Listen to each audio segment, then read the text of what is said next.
जय श्री राधे कृष्णा, जय माता दी सभी को। दोस्तों, नवरात्रि चल रहे हैं और नवरात्रों में भूल कर भी आपको कौन से कार्य नहीं करने हैं, आइए इसके बारे में बात करते हैं। सबसे पहले है कि 9 दिन तक आपको बाल और नाखून नहीं काटने हैं। जिन घरों में माता रानी की पूजा हो रही है, जो व्रत रख रहे हैं, वो लोग 9 दिन तक अपने नाखून और अपने बाल नहीं काटिए, क्योंकि ये अशुभ होता है। माता के दिनों में बाल और नाखून तो बिल्कुल नहीं काटे जाते हैं, इस बात का आप ध्यान रखिए। दूसरा है, घर को खाली छोड़कर नहीं जाना। अपने घर को बिल्कुल भी ताला लगा करके मत जाइए, कहीं भी मत जाइए। अगर जाना है तो घर का 1 या 2 सदस्य जा सकते हैं, पूरा घर खाली करके कोई मत जाइए। तीसरा है, महिलाओं को विशेष करके नींबू नहीं काटना है, क्योंकि नींबू काटने का मतलब होता है कि बलि देने के समान, यानी कि अगर कोई महिला नींबू काटती है तो वो बलि देने के समान माना जाएगा। चौथा है, नवरात्रि के व्रत में दिन में सोना निषेध माना जाता है। जो महिलाएं दिन में सोती हैं, गहरी नींद लेकर के सोती हैं, आप आराम कर सकती हैं, आप झपकी ले सकती हैं, लेकिन पूरे 4-5 घंटे या 2-3 घंटे जो भी सोते हैं वो निषेध होता है। इसीलिए नवरात्रों के दिनों में सोना मना बताते हैं, पान खाना भी मना बताते हैं। व्रत के दिनों में पान खाना भी अशुभ होता है और पान खाना भी नहीं चाहिए, क्योंकि पान खाने से क्या, मुंह चलता रहता है और पान भी निषेध है। पान जैसे कई लोग सोचते हैं मुंह चलाते रहें, सुपारी खाते हैं, तम्बाकू खाते हैं, ऐसी चीज़ें बिल्कुल नहीं खाना चाहिए। मांस, मदिरा और ऐसी चीज़ भी बिल्कुल प्रयोग नहीं करें। अंडा भी नहीं खाना है आपको, अंडा खाना भी मना होता है।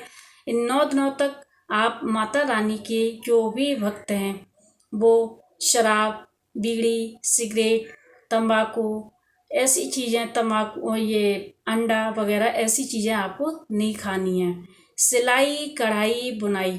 छठा है, सिलाई, कढ़ाई, बुनाई करने के लिए सुई का भी इस्तेमाल नहीं किया जाता है। इन 9 दिनों में सुई का इस्तेमाल भी नहीं करना है, ठीक है। 7वां है कि नवरात्रि के व्रत में अन्न का बिल्कुल भी सेवन नहीं करें। अगर आप फलाहार से रह रही हैं तो फल खाइए।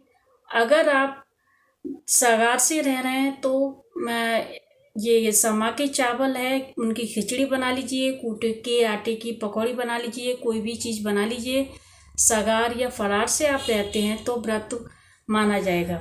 इसीलिए अन्न का सेवन बिल्कुल ना करें। लेकिन हाँ, जो व्रत नहीं रख रहे हैं, पूजा कर रहे हैं, वो अन्न का सेवन कर सकते हैं।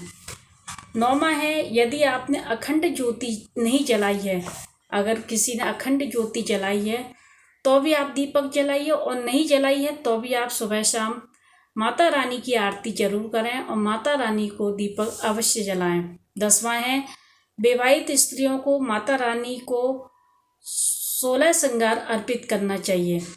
विवाहित स्त्रियों को माता रानी को 16 श्रृंगार अर्पित करना चाहिए, और उस 16 श्रृंगार की जो सामग्री है, या तो अपनी सासू माँ को दे दें या फिर आप खुद रख लें, क्योंकि वो सिद्धित, मतलब उसमें माँ का आशीर्वाद प्राप्त हो चुका है। इसीलिए आप उन सभी सामान को आप यूज में ले सकती हैं। माता को 16 श्रृंगार चढ़ाइए।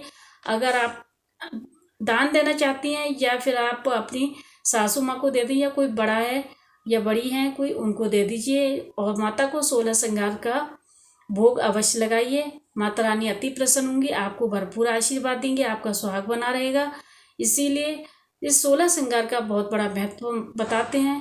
सभी लोग 16 श्रृंगार माता रानी को अवश्य चढ़ाएं। ये थी जरूरी जानकारी, और आप इन 9 दिन तक इन चीज़ों को बिल्कुल मत करिए। मैंने सारी जानकारी आपको बता दी है, और अगर वीडियो अच्छा लगा हो तो इसे लाइक करें, सब्सक्राइब करें। जय माता दी।